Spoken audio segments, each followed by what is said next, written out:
So today I'm talking about one of my personal passions, which is dance photography. And for over 4 decades now, I've basically photographed dancers as my models. I've often used dancers on my workshops, even if it's for portrait photography, model kind of workshops, headshot photography, you name it. A dancer is pretty much my first choice of model selection because of their complexity in their body, mind, and creative. And if you can find yourself a whole kind of catalogue, as it were, of dancers to select from, it's amazing how they can really kind of enhance your creative ideas, because they'll have some of their own ideas they'll always bring to the party as well, as it were.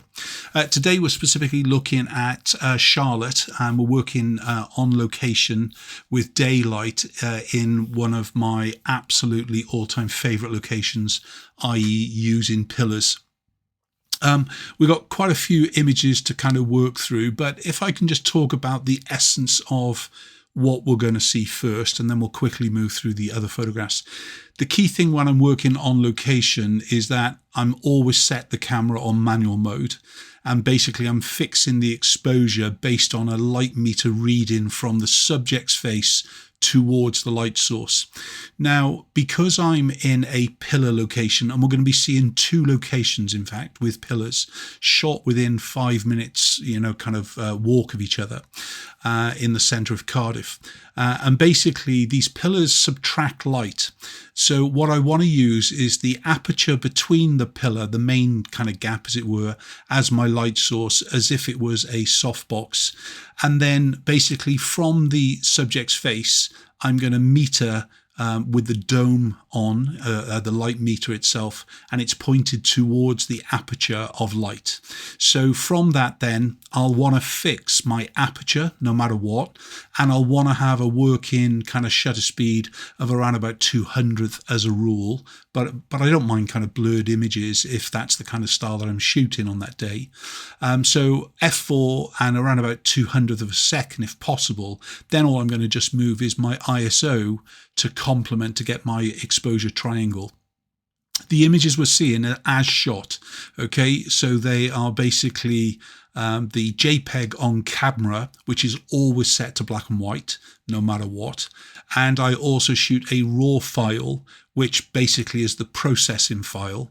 But I like to actually kind of see what I'm shooting. And if I'm obviously going to be shooting, color photography, I want the preview on the back of the camera to be color. But if my majority of the shoot is going to be in black and white, then I'm going to set that in black and white. In workshops, I usually always set the back of the camera to black and white so people can see the lighting a little bit easier as such.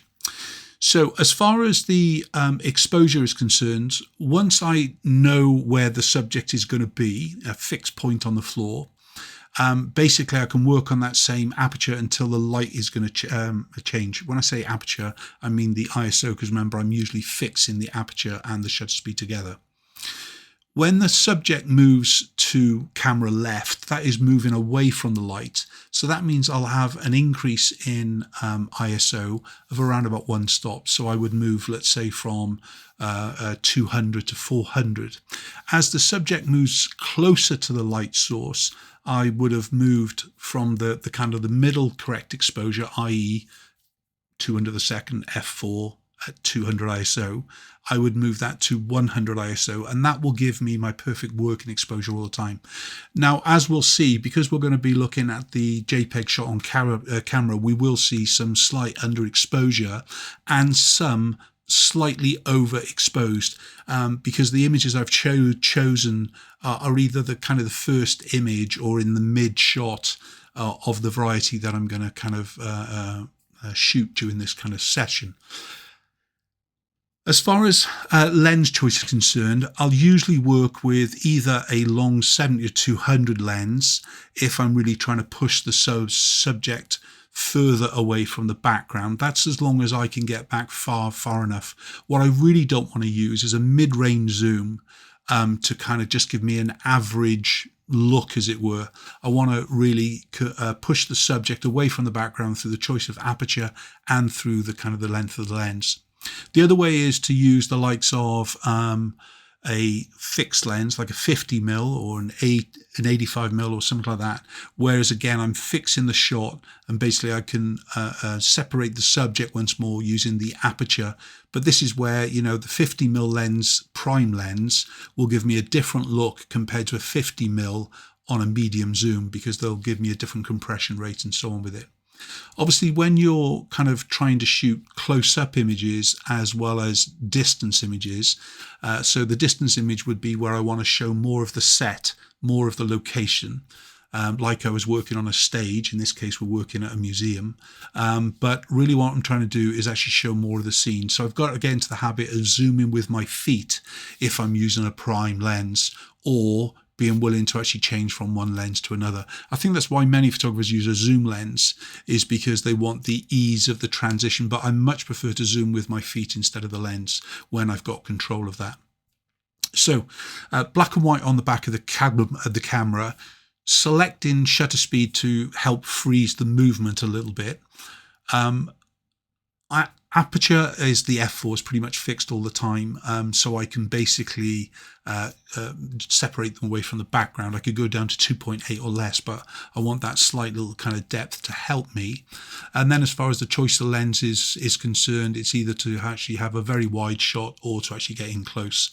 And remember, I'm metering from the face towards the actual aperture of the light source itself. So let's look at the images. So in the first kind of image, this is where, you know, the portrait stands out by itself. So this could be a small child or a family, all based around this kind of base of the pillar, and using the base of the pillar to start the posing from. When I'm usually doing a dance shoot, I'm also looking for a little bit more of a still life kind of portrait, a little bit more of a fine art element as well. And then you combine that to all the movement of the dancer, and I tend to actually get a real mix of images that pleases me. That's the key thing when I'm working for myself or on a workshop. And if I'm working for the client, obviously they're commissioning the kind of work, then I'm really kind of listening to what they want, but they're usually commissioning me because they want the photographs that I kind of do, as it were. When we're working with the pose, of course, I'll try and offset the balance. So instead of sitting flat onto the bottom, I'll usually slightly tilt them and get them to lean on towards a hip. And we want to separate the feet a little bit more as well. If I want to bring some strength to the torso, the pose, I can allow myself, like you see in this image, to have a straight arm. If I want to bring a more softness and perhaps more feminine element to the strength of the pose, I need to make sure that every element that bends. So in other words, an elbow, a wrist, a shoulder, and so on with it. Whereas we're seeing this image, it's a very straight arm, so there's no bend.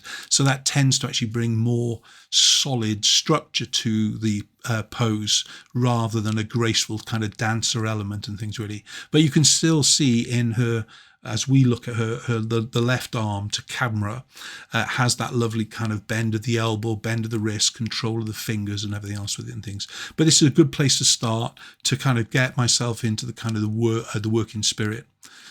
Stood up on that kind of the base of the pillar, then still looking out towards the light source. If the subject looks towards me, I'm going to kind of split the light more, or on a very kind of strong light day, a sunnier day, we would actually end up with more of a kind of a Rembrandt-y kind of image. But there's often, even though the pillars are very tall, there's often time where I need to raise the chin more, so the eyes are going to receive more of the light from above. Why? It's because obviously the overhang of the pillars is subtracting the light and things. So kind of just going through here, you are seeing, as I said, the JPEG from camera image, and you are seeing one of my biggest lazy faults, which is this Dutch tilt. It's not being done for creativity. The Dutch tilt is where the verticals or the horizons are not kind of perfectly straight, and I can guarantee you that there's going to be images that I'm having to actually kind of crop into a more perfect position. But as I said, I chose images to talk about through this kind of little part of the shoot and things, really. But Charlotte's a great kind of dancer to photograph no matter what. When we start to work in the dance element, Charlotte tends to be more of a freestyle dancer, so she's going to throw some amazing shapes, and basically I will usually instruct her to kind of an idea that I have or a feeling that I have. So, okay, we're looking at a kind of a stretching image, 1 foot off the ground at least. Let's just kind of play around with that, and I'll kind of run through about 2 or 3 different images, and we'll have a little check of those. We'll look at them together, because dancers are more critical than even I am of themselves, so they'll want to perfect a toe more, or a finger or a hand or whatever. But again, Charlotte tends to be a little bit more kind of contemporary freestyle, so we can kind of really kind of shoot anything we want to get variety. And as I mentioned before, even though I'm shooting possibly around about the 200th of a second here to help freeze the motion more, the real freeze of the motion is the end of the extension. So it's the height of flight, I call it. So in other words, it's knowing when to take the image as they basically fully stretched out or jumped or are in height of flight. It's that technique that will allow me to work with a slower shutter speed, like a 200th of a second, to freeze that kind of element than having to work on 1,000th or 2,000 a second and so on with it. Especially when we're working with daylight, of course, because it's that dragging of the shutter through the shutter speed. No matter what it is, it's basically going to go blur all the way through to a sharpness of the point that you capture the image. So I could shoot this same image on a 60th of a second, and basically most of the kind of the pose would be blurred, but obviously the scene is going to be sharp. So remember, even though I'm kind of showing you the kind of the straight out of camera image, I'd encourage you to try and get your verticals kind of straight. When I was shooting in the analog film days, it was essential for us to get all our verticals straight, and I mainly shot with a Hasselblad for this kind of image, a square kind of image, and that had grids within the actual screen, so that helped me all the time actually get my verticals straight and so on. If you're having these problems, you might find that your camera allows you to switch grids on, and that might help you keep the perfect kind of vertical all the time and things. There's this is the door, in fact. So just to her left-hand side here, is the door, and this is a great location, especially when the subject is in a flatter light. So basically, I am now stood where the light was, the gap between the pillars. So its flatness is coming on towards the door, and obviously onto Charlotte as well, because it's coming from behind me. But because of the evenness of the light here, especially in black and white tone, the contrast in tone of the dress and the flesh against the black door really does kind of jump off the page and things. Whereas the window, which is just further on, is a lovely location as well, but once more it's in the flat of the light, because the light is coming through those apertures of the pillars, like I was saying to you. So you can see actually the reflection behind is the park opposite and so on with it and things really, but a great kind of location to get variety. Once I bring Charlotte outside of the pillars, this is a different set of pillars that we're going to look at now, which, as I said, about a 5-minute walk around the corner from the museum. But these fluted pillars are, in fact, my favourite ones, because the columns' proximity to the door is much narrower, so they're closer, so it gives a more of a tighter scene. But I also like the texture of the fluted pillars and so on. But when we've got the dancer outside of the pillars in being lit by pure daylight, really what we're going to have is always a flatness to the light, and you can get away with it more, I would say, in black and white photography. Still brings a drama to the scene rather than color. But when we start to actually move her in towards the light source, even though this is a different door, you can see it's exactly the same lighting, but you can also see that the exposure is slightly underexposed here, just probably about 1/3 of a stop and so on, and that is what I obviously correct in the post-production from the RAW file rather than the JPEG file that we're looking at here. So now you can see the proximity of the pillar, and it brings a very different dynamic to the image. And they also have small little gaps between the pillars. So the pillars are side by side, then there's a gap, and then another two pillars side by side. So I can work in the big gap of the pillars like we're seeing here, or I can work with the light coming in from the smaller edge of the pillars to get me a different kind of look and feel. But again, once more, you can see that in the same principles that we saw in the first location, leaning against the pillar, leaning against the wall, kind of using the wall or the door or the windows as a kind of a opposing point, can really kind of add some drama towards the image itself.